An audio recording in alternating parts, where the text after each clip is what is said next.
Welcome to the first video in a series of 10 about developing a little framework for a website.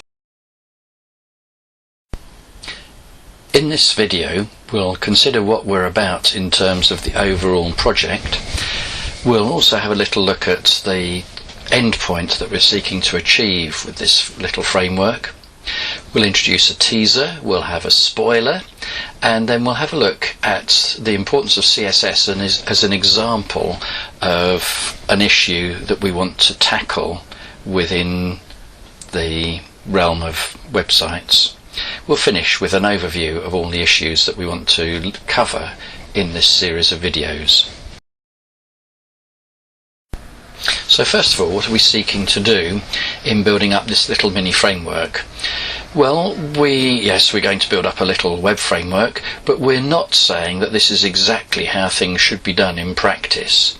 What we are doing is we're highlighting good principles, we're looking at some good ideas of how to approach things, and as we do that we'll want to illustrate them with practical examples. We want to have these examples that will work so that we can see how things operate in practice, and then as we go through we'll focus on the different aspects that contribute to make up a complete website. What we're aiming to do is to understand the theoretical principles. We're not saying that this is how everybody should build websites. In practice, the real world is much more messy than the things that we'll be looking at in these series of videos. But it is interesting to see that the theory does actually work in practice. Here are three little websites that happen to be based on the code that we produced the very first year we ran this particular module in this format. So yes, they're not really meant to be things that you do in practice, but actually if you take the principles on board and apply them to, in this case, three simple websites, relatively simple websites that is, then it will actually work in practice and you can reap the benefits of following what the theory says you should do. So here's the example for the Spiffing Scottish Country Dancers, an example from the Pirrie and Harland Residents Association, and an example from the Castle Sailing Club. Each of these happens to have been built from the mini framework that we'll be developing in this series of lectures. As I say, please don't think that this is a recommendation that this is what you should do. It just happened to be around and it happened to fit. The real point of these lectures is to show the principles, not to say this is how it should be done. We'll unpack the detail in due course, but at this stage I want to throw out a little teaser. My wife and I are keen walkers, sufficiently keen that this summer we decided we'd spend a small fortune on a new pair of walking boots each. If you're a keen walker, you'll know that it's really important to kiss your dry socks. Well, you'd like dry socks when you're walking anyway. We'll work out what kissing your dry socks actually means in programming terms later on, but for now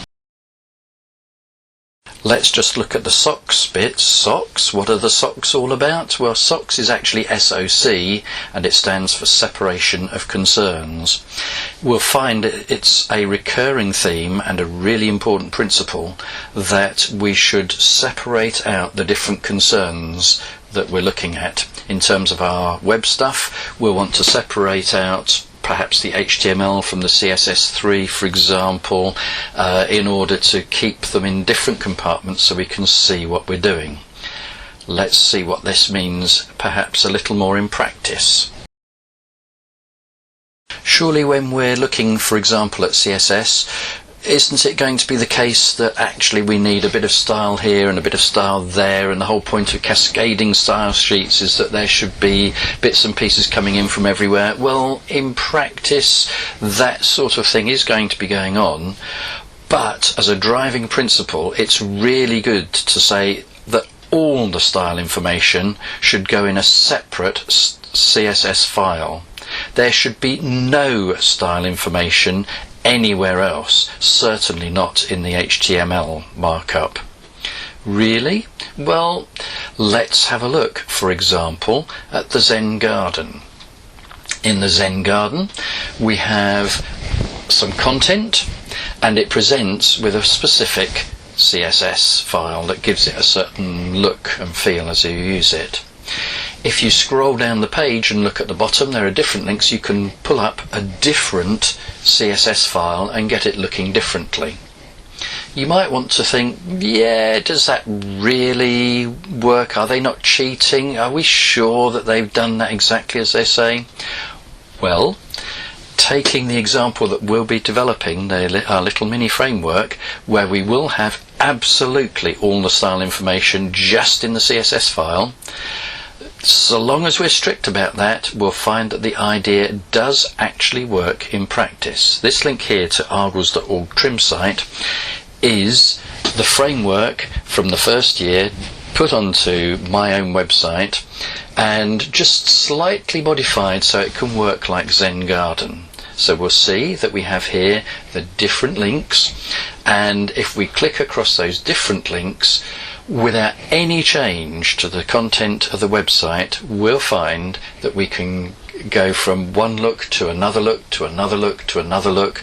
You might not like some of the designs I've got. Some of my designs are definitely retro, but that's not the point. You can design anything you like.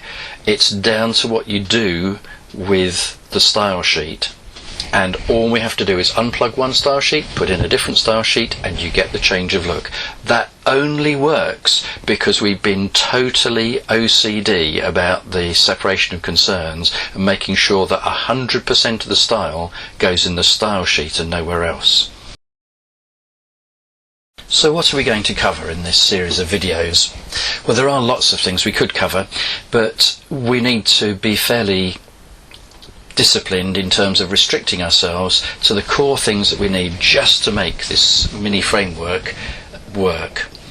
So we're going to look at things like HTML. Yes, I know you did that last year, but in the last lecture, and semantic structures and CSS, but we're going to go back over those just to remind ourselves about them, to see some of the implications of the things that we might have overlooked first time around, so that we can see clear things about the importance and the impact of differences in the types of HTML, differences in the types of CSS, how they work in detail, and how the semantic structures work and what the importance of those are.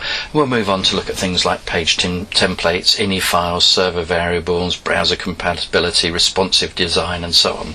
So those are the key things that we're going to be looking at in this video series. I'm looking forward to it. I hope you will too.